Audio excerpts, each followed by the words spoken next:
O final do ciclo de 4 anos do Bitcoin e uma nova era de investimento institucional no mercado de criptomoedas. É sobre isso que a gente vai falar novamente neste vídeo de hoje e eu vou mostrar para vocês o porquê que eu acredito que sim, essa tese faz sentido e eu não acho que a gente vai ver mais aquelas grandes correções que a gente via para o Bitcoin. Então, se você gosta desse tipo de conteúdo, já deixa o seu like aí e vem comigo. Então vamos começar analisando essa notícia aqui do CoinDesk, que fala que os ciclos de 4 anos do Bitcoin podem ter acabado com o amadurecimento do ativo. Isso foi o que disseram os analistas da Q33 e eles apontam que as forças macroeconômicas agora elas são muito mais importantes para o Bitcoin do que os ciclos de 4 anos do halving que muitas pessoas que chegam para investir nesse mercado se baseiam, certo? Que para mim faz total sentido porque o que move o Bitcoin de verdade são os ciclos de liquidez e não necessariamente somente os ciclos do halving, tá? A gente tem aqui também o Deutsche Bank falando que a volatilidade do Bitcoin continuará a diminuir com o crescimento da adoção. Então, quanto mais a gente tem aí, né, grandes empresas, governos, estados adotando o Bitcoin com a ideia de criar uma reserva de valor, colocar isso no caixa, nas reservas da empresa, do estado, seja o que for, cada vez mais a gente vai ver o Bitcoin menos volátil, mais pessoas holdando o ativo e ele tendo essa subida, né, um pouco mais lenta, porém constante. É o que eu acredito que vai acontecer no Bitcoin daqui para frente e é o que muitos fatores nos indicam. A gente tem cada vez mais empresas e grandes instituições comprando e adotando a estratégia do Michael Saylor, que é o quê? A estratégia de tesouraria de Bitcoin. Então, para você que ainda não conhece a história desse cara aqui, ele foi quem criou o conceito da estratégia de tesouraria de Bitcoin, onde empresas compram Bitcoin para adicionar no seu balanço e preservar o seu poder de compra. Em vez dela deixar o seu caixa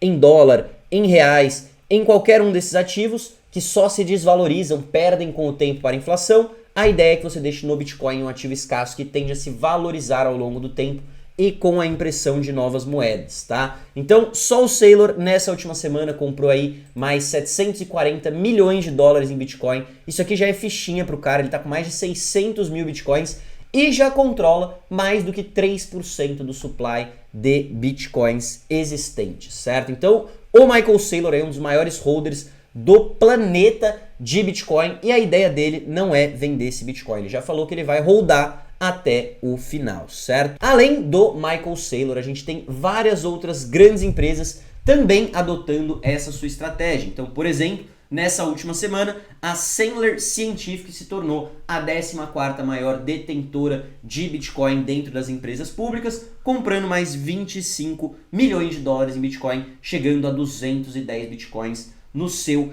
caixa, certo? E não para por aí, a gente tem visto cada vez mais empresas adotando Bitcoin silenciosamente, tá? Então isso não é uma coisa que a galera tá falando muito por aí, mas no meu ponto de vista, isso daqui é extremamente importante, isso daqui muda completamente as regras do jogo, porque essas empresas que estão comprando Bitcoin para colocar no seu tesouro, para colocar no seu caixa, o pensamento delas não é o pensamento de fazer um lucro rápido, vender o ativo, tentar comprar mais barato. Eles não são traders, eles estão investindo em um ativo que eles acreditam que vai preservar o poder de compra, o capital dessa empresa no longo prazo, tá? Então é uma abordagem completamente diferente do mercado. Aqui eles colocam alguns exemplos como Aker, ASA, Amélios, que é uma empresa brasileira, comprou uma cacetada em Bitcoin, Humble e várias outras têm adicionado Bitcoin nos seus balanços. Recentemente a gente teve um anúncio aí de uma nova empresa de tesouraria de Bitcoin que vai ser a Bitcoin Standard. Essa Bitcoin Standard ela é liderada por um renomado criptógrafo, o Adam Back,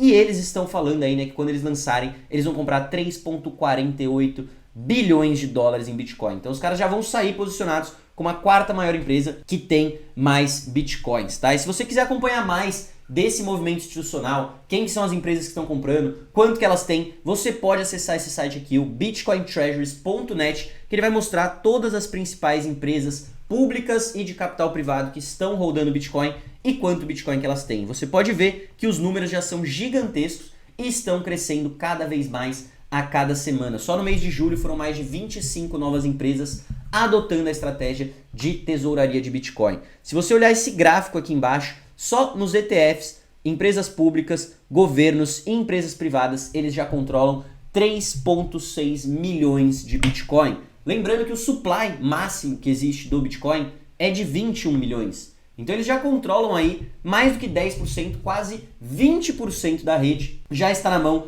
dessas instituições. E na sua grande maioria, tirando os ETFs um pouco, né, e também algumas empresas, a sua grande maioria tem a intenção de holdar o ativo no longo prazo e de não vender, certo? Então isso daqui para mim muda completamente as regras do jogo e eu acho que faz total sentido a gente falar sobre o final do ciclo de 4 anos do Bitcoin, com governos e empresas comprando para hold de longo prazo e também, como foi pontuado na primeira notícia que eu mostrei para vocês, com o ciclo macroeconômico se alinhando a favor do Bitcoin. Porque não necessariamente a gente só depende do halving para crescer. Depende de oferta e demanda, e vocês viram que a demanda está gigantesca e a oferta ela é limitada, né? São 21 milhões de unidades. Mas a gente tem também aqui, né, a questão macro se alinhando. Então 60% do mercado está esperando um corte na taxa de juros dos Estados Unidos agora no mês de setembro. E ainda outro corte depois no mês de dezembro. Então estão esperando mais 2 cortes esse ano,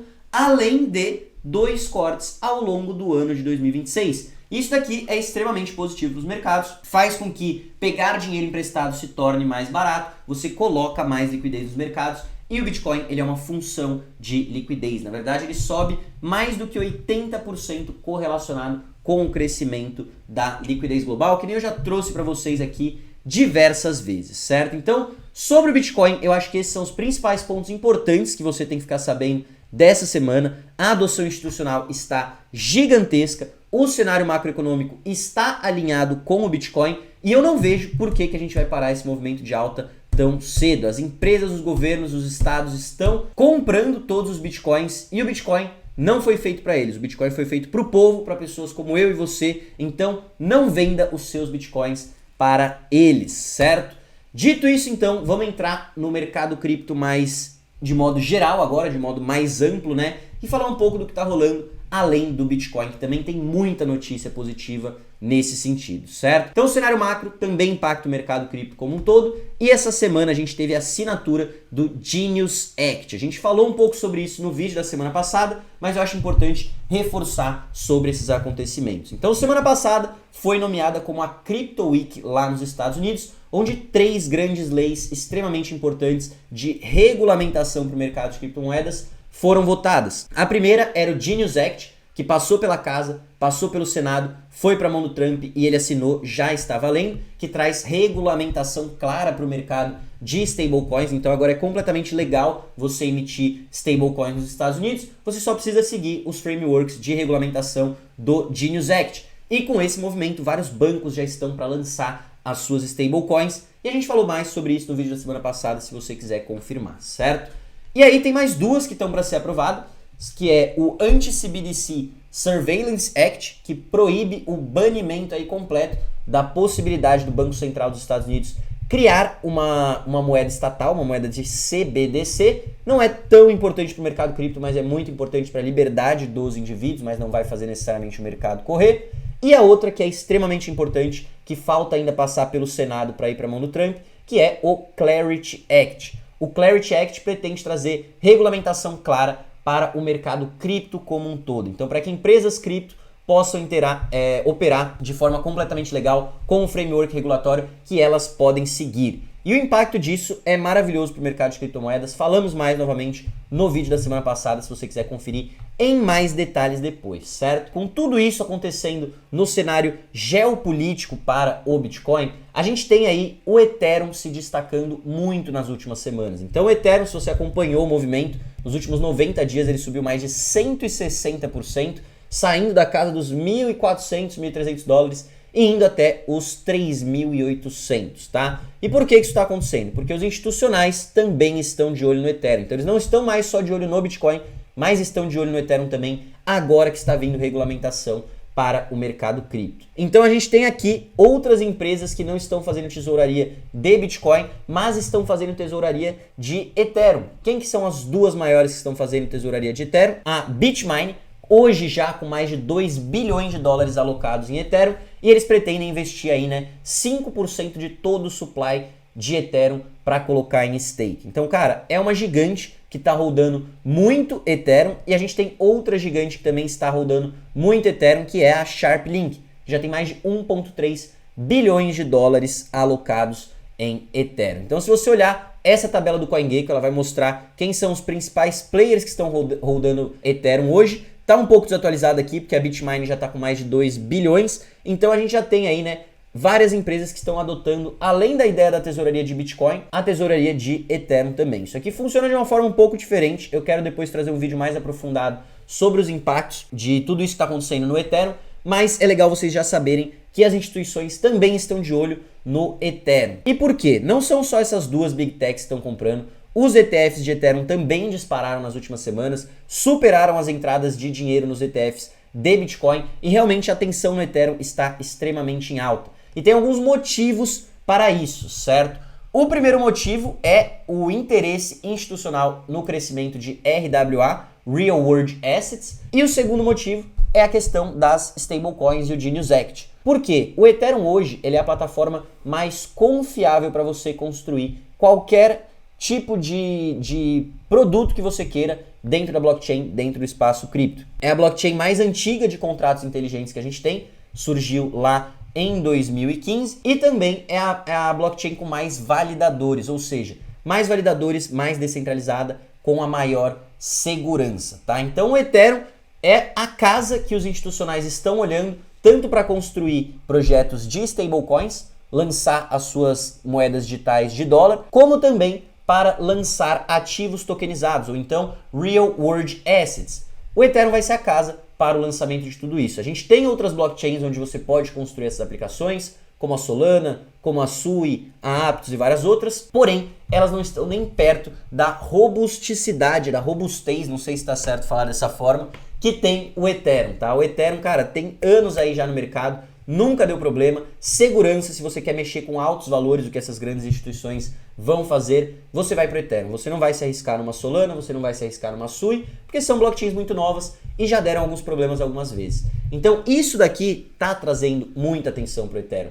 E é por isso que ele tem subido tanto. Se você olhar alguns dados aí sobre a adoção institucional dentro da blockchain, mais especificamente sobre o Ethereum, a gente tem alguns dos maiores players institucionais do mercado global, como a BlackRock, o PayPal, o Deutsche Bank e vários outros, construindo blockchains de segunda camada dentro do Ethereum, tá? Sem me aprofundar muito no que é uma blockchain de segunda camada, cara, eles estão usando o Ethereum como infraestrutura para lançar as stablecoins deles, para lançar ativos tokenizados. Então o Ethereum está sendo a casa para o crescimento de tudo isso. A gente tem aqui, né, a Deutsche Bank lançando a sua Layer 2 na rede do Ethereum, a Sony lançou também uma Layer 2 na rede do Ethereum, a BlackRock está lançando fundos tokenizados na rede do Ethereum, então eles já tokenizaram o BUID aqui, que seriam títulos do governo americano de forma tokenizadas, e hoje, de modo geral, 53% de todos os ativos tokenizados que tem na blockchain estão na rede do Ethereum.